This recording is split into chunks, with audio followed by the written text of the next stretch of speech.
গত ২৫ ডিসেম্বর কেরানীগঞ্জের কালিন্দী ইউনিয়নের এই বাড়িতে গৃহশিক্ষিকার কাছে পড়তে আসে স্কুলছাত্রী ফাতেমা। সময় পেরিয়ে গেলেও মেয়ে বাসায় না ফেরায় তাকে খুঁজতে বের হন মা রোকেয়া রহমান। এরপর থেকে খোঁজ পাওয়া যাচ্ছিল না মা ও মেয়ে দুজনেরই। নিখোঁজের ৩ সপ্তাহ পর বৃহস্পতিবার সন্ধ্যায় বাড়িটির দ্বিতীয় তলার একটি ফ্ল্যাটে মিলল তাদের মরদেহ। দুর্গন্ধ ছড়ালে বাড়ির মালিক খবর দেন পুলিশে। পরে পুলিশ এসে খাটের নিচ এবং বাথরুমের ছাদ থেকে উদ্ধার করে মা ও মেয়ের অর্ধগলিত মরদেহ। আজকে তারা ওই আমরা সিসিটিভি তাদের অস্বাভাবিক আচরণ দেখতে পাচ্ছি। তারা দরজা খুলতে চাইছে না।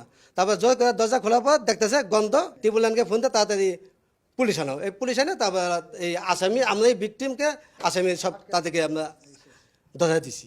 রোকেয়া রহমানের স্বামী শাহিন আহমেদের দাবি, স্ত্রীর সন্তানকে খুঁজতে তিনি বারবার এই বাড়িতে এলেও মালিক পক্ষের কোনো সহযোগিতা পাননি। এমনকি পুলিশও তার অভিযোগে গুরুত্ব দেয়নি বলে ক্ষোভ প্রকাশ করেন। জিডি করতে গেছি, পরে তখন বলতে কি যে আপনাকে আমার শুধু চার্জ করেছিল যে আপনার পারিবারিক কোনো সমস্যা আছে কিনা, এই জন্য তারা চলে গেছে কোথাও, পালাই আছে।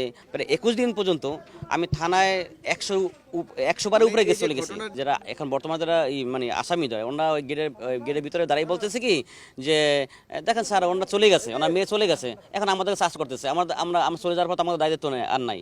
পুলিশের দাবি, অভিযোগ পাওয়ার পর থেকেই তারা নিখোঁজদের সন্ধানে তৎপর ছিলেন। আমরা ফুটেজে পাইলাম মেয়েটা বের হয়ে গেছে, যে ঘর থেকে 18টা 39 মিনিটে বের হয়ে গেছে। এই জন্য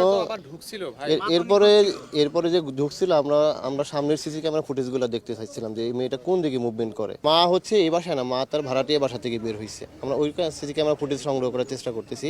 এদিকে এই নৃশংস হত্যাকাণ্ডের ঘটনায় শিক্ষিকা সহ 4 জনকে জিজ্ঞাসাবাদের জন্য হেফাজতে নিয়েছে পুলিশ।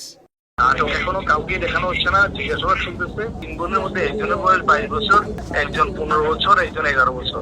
বড় বোন যে 22 বছর, তার হাজবেন্ড আছে। নিরাপদ মনে করে যে বাড়িতে সন্তানকে পড়াতে পাঠিয়েছিলেন মা, সেখানেই কেন এমন নৃশংস পরিণতি, সেই প্রশ্নের জবাব মেলেনি এখনো। এর মধ্যে জড়িতদের দৃষ্টান্তমূলক শাস্তির দাবি জানিয়েছেন স্থানীয় লোকজন। শাহরিয়ার সৌমিক, সময় সংবাদ, ঢাকা।